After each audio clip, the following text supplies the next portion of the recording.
नमस्कार दोस्तों, जय हिंद। हम पढ़ रहे हैं 2022 एमपी बोर्ड के पेपर जो कि एग्ज़ाम में आए थे कि उनको कैसे करते हैं। तो पहला क्वेश्चन आया था दर्शाइए कि प्रत्येक, नहीं दिख रहा होगा, मैं आपको दिखा देता हूँ। पहला क्वेश्चन आया था कि दर्शाइए कि प्रत्येक धनात्मक समपूर्णांक 2q के रूप में होता है तथा प्रत्येक धनात्मक विषम पूर्णांक 2q + 1 का रूप होता है जहाँ q कोई पूर्णांक है। तो हम जानते हैं किससे, इसको हल कर लेते हैं हम। विभाजन एल्गोरिथम विधि है, उससे हम क्या लिखते हैं। अपने को पता है कि a बराबर क्या है, BQ + R होता है, वो उससे हमने पढ़े ही है। a बराबर है ये, जहाँ पे 0 छोटा है, R मतलब इससे बड़ा है और B इससे भी बड़ा है, मतलब कि R का मान जो B है और 0 के बीच रहेगा। तो अपन पहली कंडीशन क्या लिखते हैं, तो यहाँ पे B बराबर क्या हो गया, b बराबर 2 ले लेते हैं तो r बराबर क्या हो गया 0 और 1। क्यों? क्योंकि b बराबर अपन ने 2 लिया है सम संख्या के लिए, b बराबर 2 लिया है। तो a बराबर क्या हो गया अपना, a बराबर हो गया ये अपना 2q + r, क्योंकि b बराबर कितना लिया अपन ने 2, क्योंकि 0 से बड़ा, तो इसको तो 1 ले सकते हैं, 2 ले सकते हैं, तो अपन सम के लिए 2 लेंगे। तो ये हो जाएगा, इसको मैं क्लियर करता हूँ, 2q + r। 2q + r है, b बराबर 2 लिया है, तो r का मान कितना लेंगे पहले 0, तो ये हो जाएगा 2q। तो a बराबर क्या हो गया 2q। ये किसके लिए है, समपूर्णांक के लिए। अब विषम के लिए लेते हैं, तो विषम के लिए आ जाएगा r बराबर क्या लेंगे अपन 0 लेंगे, तो a बराबर क्या आ जाएगा 2q। r बराबर 1 लेना है तो इसको लिख देंगे 1, तो ये आ जाएगा विषम संख्या के लिए। तो ये अपन ने सिद्ध कर दिया, ये सम के लिए 2q और विषम के लिए 2q + 1 सिद्ध कर दिया। कहाँ पे, जहाँ पे b r और ये अपना 0 है, तो r का मान यहाँ जी r बड़ा रहेगा और यहाँ पे b r से छोटा रहेगा। तो ऐसे इसको सोल्व करना है। अगला क्वेश्चन की बात करें तो अगला क्वेश्चन दिया है कि 6, 72 और 120 का एलसीएम ज्ञात करना है। किससे, गुणनखंड विधि से। तो अपने को लिखेंगे 6, 72 और 120। 6 को तोड़ेंगे 2 × 3, 72 को तोड़ेंगे 2 दून 4, 2 × 2, 2 दून 4, 2 दून 4 दून 8, 8 × 24 और 24 × 72। अब 120 को तोड़ेंगे 2 दून 4 दून 8, 2 × 2 × 2 × 2, 2 दून 4 दून 8 दून 16 और 16 ×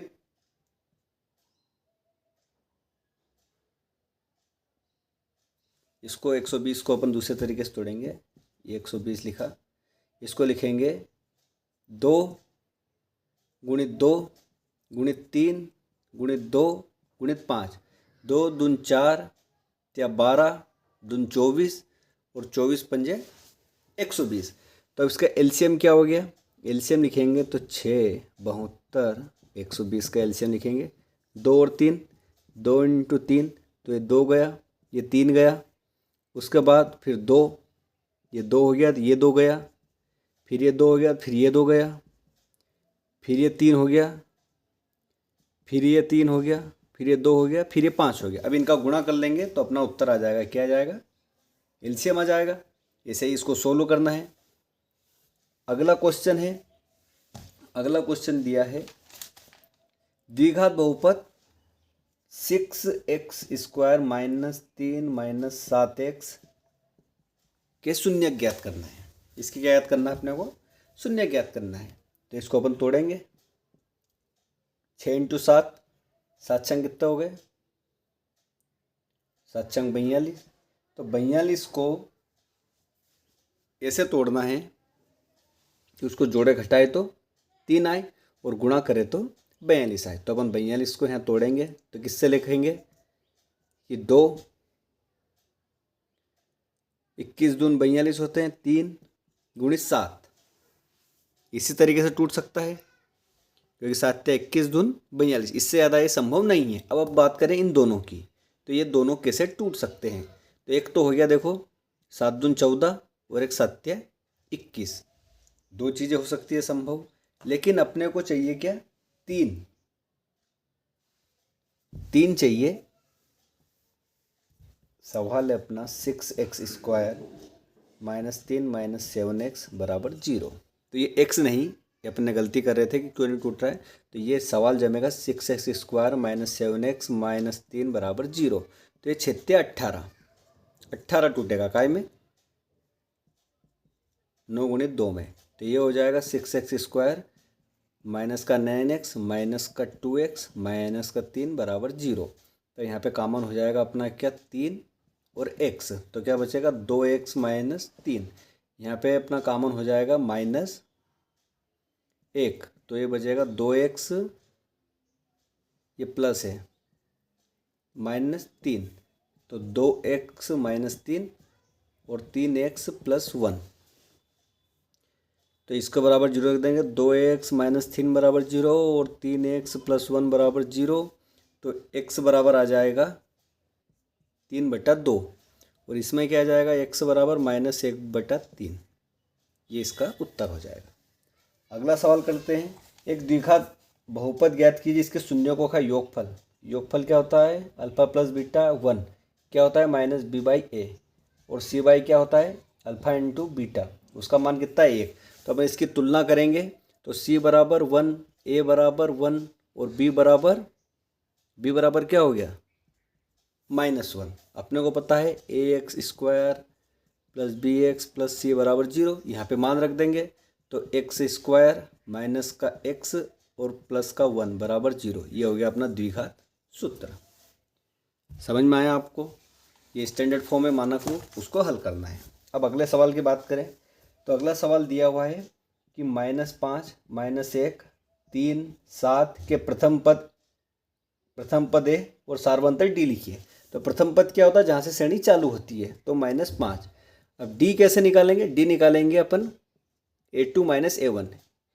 तो -1 माइनस यहाँ पे 5 लिखेंगे तो ये हो गया प्लस, तो -1 और प्लस का 5 तो ये हो गया 4। ए बराबर -5 और डी बराबर 4। ये इसका उत्तर हो गया। अब बात करें अगले सवाल की।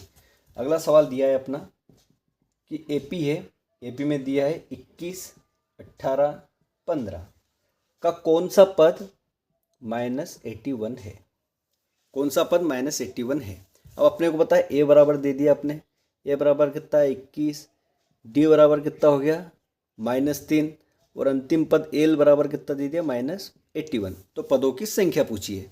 तो अपने को पता है एनवा पद कैसे निकालते हैं अपन, ए 21 + n-1 पद की संख्या पूछी है और डी बराबर -3 और अंतिम पद कौन सा है माइनस यहाँ पे 81 लिख देंगे। तो -81 बराबर 21 प्लस इसका गुणा करेंगे तो ये हो जाएगा माइनस का 3n और प्लस का 3। अब इसको जोड़ेंगे घटाएंगे तो माइनस का 81 बराबर में 21 और 3 हो गए कितने अपने 24, माइनस में 3n। अब ये 24 इधर आएगा तो माइनस का 81 और माइनस का 24 बराबर हो गया यहाँ 3n। 4 ने 1 5 8 2 10 105 बराबर कितना है क्या 3n। माइनस से माइनस कैंसिल, 3 से भाग दे देंगे 105 पे, 3 × 9 और 3 × 15। तो 35वां पद होगा 81।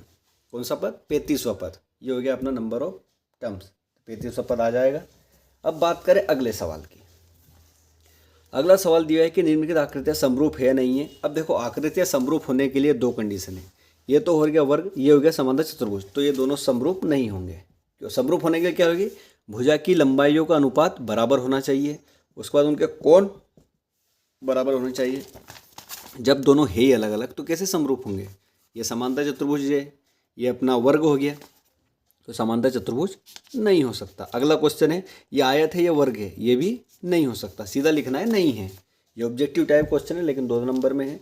अब अगला रिक्त स्थान दे दिया है कि भुजाओं की समान संख्या वाले 2 बहुभुज समरूप होते यदि उनके संगत कोण, अब ये तो बराबर आ गया समानुपाती हो तथा उनकी संगत भुजाएं। अब ये पूछा है 2 चीज़ें क्या हो, तो उनके संगत कोण बराबर तथा उनकी संगत भुजाएं बराबर समानुपाती होती है। तो ये पहले में पहला और दूसरे में दूसरा आ जाएगा।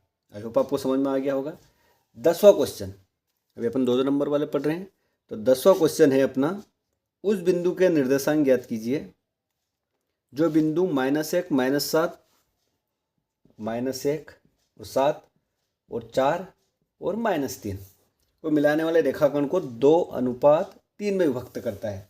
2:3 में विभक्त करता है तो अपने को पता है इसके लिए क्या लिखते हैं अपन, x1 बराबर x2, y1 और y2 के मान निकालेंगे। क्यों? क्योंकि अपने को सूत्र पता है x बराबर क्या होता है, m1 x2 plus m2 x1 upon में m1 m2। तो x1 कितना हो गया -1, x2 कितना हो गया 4, y1 कितना हो गया 7, y2 कितना हो गया 3, m1 बराबर हो गया 2 और m2 बराबर हो गया 3। अब इसको फॉर्मूले में मान रखना है तो यहाँ पे मान रखेंगे x बराबर, तो m1 का मान कितना है 2, तो 2 × 4 प्लस 3 × -1 और अपॉन में लिखेंगे 2 + 3। ऐसे y के लिए लिखेंगे तो y के लिए यहाँ पे क्या आ जाएगा, y के लिखेंगे तो ये x की जगह y हो जाएगा, तो m1 y2, तो इसको ऐसे हल कर लेंगे तो 2 × -3 प्लस 7 × 3 और यहाँ पे 2 + 3। अब इसको जोड़ेंगे 4 दूनी 8 और ये हो गया 5 × 15, ये 3 एकम 3, ये 3 एकम 3 और ये 4 दूनी 8, तो ये हो गया 5, ये भी हो गया 5, इस 8 में से 3 गया, ये 8 में से 3 गया तो 5, 5/5 बराबर 1 हो गया और यहाँ पे इन सबको जोड़ा घटाए तो हो गया 15, 15/5 तो ये हो गया 3, तो उसका निर्देशांक आ जाएंगे 1 और 3, ये उसका उत्तर आ जाएगा। अब बात करें अगले की। अगला दिया है कि बिंदु ए बराबर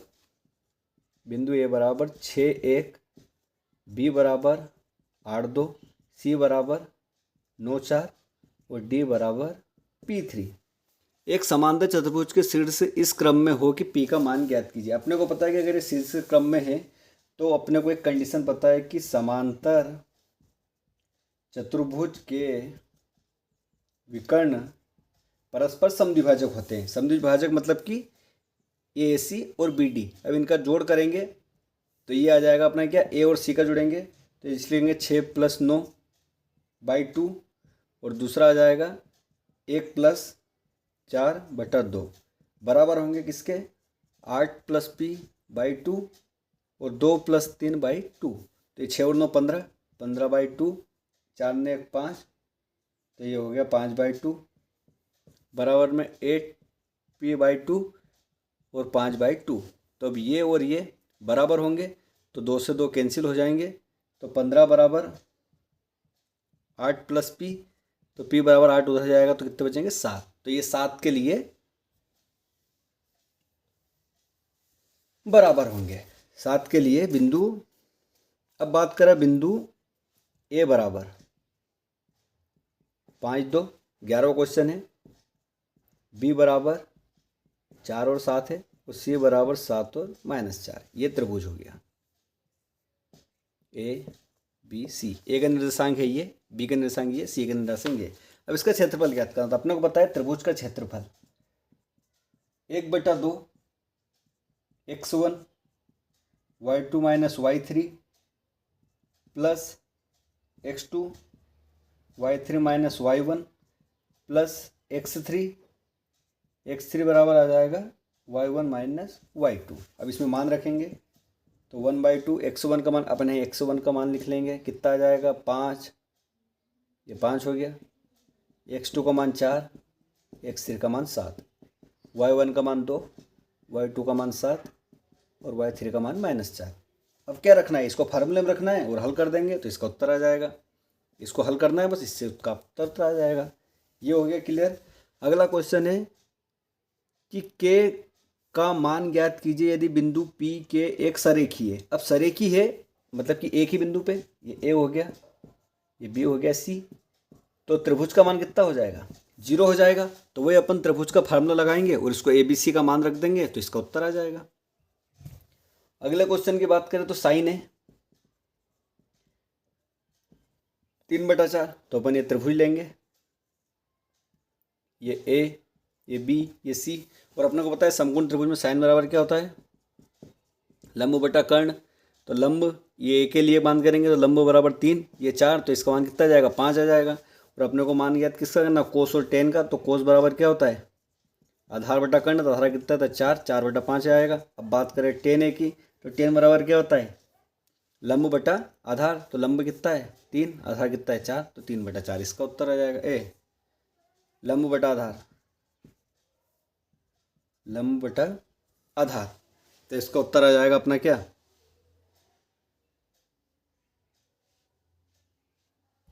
वो आ जाएगा 10 का। ऐसे तीनों मान निकाल लेंगे अपन। अब बात करें एक समकोण त्रिभुज ABC में जिसका कोण B समकोण है 10A। अब बोल रहा है वो 10A बराबर 1 है, तो अपन मान ले 10A बराबर क्या लिखते हैं 45 डिग्री। तो 10 45 का मान कितना होता है 1। अब बात करें अपन इसको, तो 2 साइन, तो यहाँ भी 45 और यहाँ पे कोस 45, तो 2 साइन 45 का मान कितना है 1/√2 और इसका मान 1/√2, तो 2 इंटू 1/√2 1/√2, 2 बाहर, 2 से 2 कैंसिल, बराबर कितना 1। ये हो गया, सिद्ध हो गया। अब बात करें ये वाला क्वेश्चन कि 10 सेंटीमीटर त्रिज्या वाले एक वृत्त की कोई जीवा केंद्र पर एक समकोण अंतरित करती है, तो संगत लघु वृत्तखंड का क्षेत्रफल ज्ञात कीजिए। तो इसका क्वेश्चन वही है जो अपन ने 2020 के क्वेश्चन में करा था कि ये त्रिभुज बनाएंगे, ये जीवा लेंगे, ये यहाँ से यहाँ गई, चाप की लंबाई लेंगे, तो इसको लिख लेंगे θ/360 πr²। थीटा का मान कितना दिया अपना 90 डिग्री बनेगा, ये 360, पाई की जगह पाई और आर की जगह 10 इंटू 10 लिख देंगे, 0 0 कैंसिल, 9 चौक 36, तो 1/4 हो गया और ये 10 धाम 100 हो गया। तो पाई को लिख लेंगे 3.14 और 0 हटाएंगे नीचे 100, ऊपर भी 100, 100 से 100 कैंसिल, 3.14 314 भाई 4 हो गए, तो ये हो जाएगा 78.5। अब ये उत्तर नहीं आ जाएगा, अब अपने को चाहिए वृत्तखंड का, किसका लघु वृत्तखंड का, तो अपन लिख लेंगे 78 - 5 -1/2 r²। कौन सा r², ये छोटा वाला r², तो 78.5 बराबर 1/2 लिखेंगे, r² मतलब कि 10 दाम 100, तो ये बचेंगे 50, तो 50 घटाएंगे तो 28.5 क्या जाएगा, इसका उत्तर आ जाएगा। इसको क्लियर कर देते हैं। अब बात करें अगले क्वेश्चन की। अगला क्वेश्चन दिया है असंभव घटना की परिभाषा लिखिए। तो वो घटना जो संभव नहीं होती है असंभव घटना कहलाती है और असंभव घटना की प्रायिकता हमेशा शून्य होती है।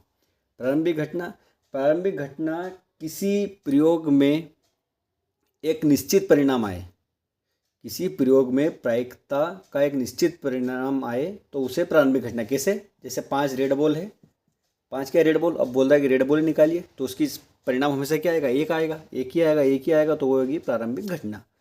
अब दूसरा क्वेश्चन है कि अच्छी तरीक़ा से 52 ताश के पत्ते हैं, उसमें से एक इक्का नहीं होने की प्रायिकता ज्ञात कीजिए। तो अपने को पता है इक्के कितने होते हैं 4, तो मतलब इक्के कितने नहीं होते हैं, तो 48 नहीं होते हैं, और होते कितने हैं 4। तो अपने को पता है कि अनुकूल परिणाम कितना आ गया 48, कुल परिणाम कितना हो गया 52, इसको 4 से कैंसिल कर देंगे, तो 12 चौक 48 13, तो 12/13 आ गया उत्तर। दूसरा आ गया कि पीई बराबर 0.06 है, तो अपने से पूछा है ई नहीं, तो अपने को पता है कि पीई प्लस पी नहीं बराबर कितना होता है 1 होता है। तो पीई बराबर कितना है 0.06 प्लस पी नहीं पूछा है बराबर में 1, तो पी नहीं मतलब कि प्रायिकता नहीं, तो 1 माइनस क्या हो जाएगा 0.06। अब 0.06 से गया तो इसमें से आ जाएगा 0.94, यह आ जाएगा उत्तर। तो ये अपने 2 नंबर वाले सारे क्वेश्चन अपन ने कर लिए हैं। अगली क्लास में हम 3 नंबर और 4 नंबर वाले क्वेश्चन करेंगे। आई होप आपको समझ में आया होगा। वीडियो पसंद आया तो वीडियो को लाइक करें, चैनल सब्सक्राइब करें, और ये परीक्षा अध्ययन है, इससे पढ़े या फिर जो आपको अच्छा लगे उस बुक से पढ़ते रहे। धन्यवाद।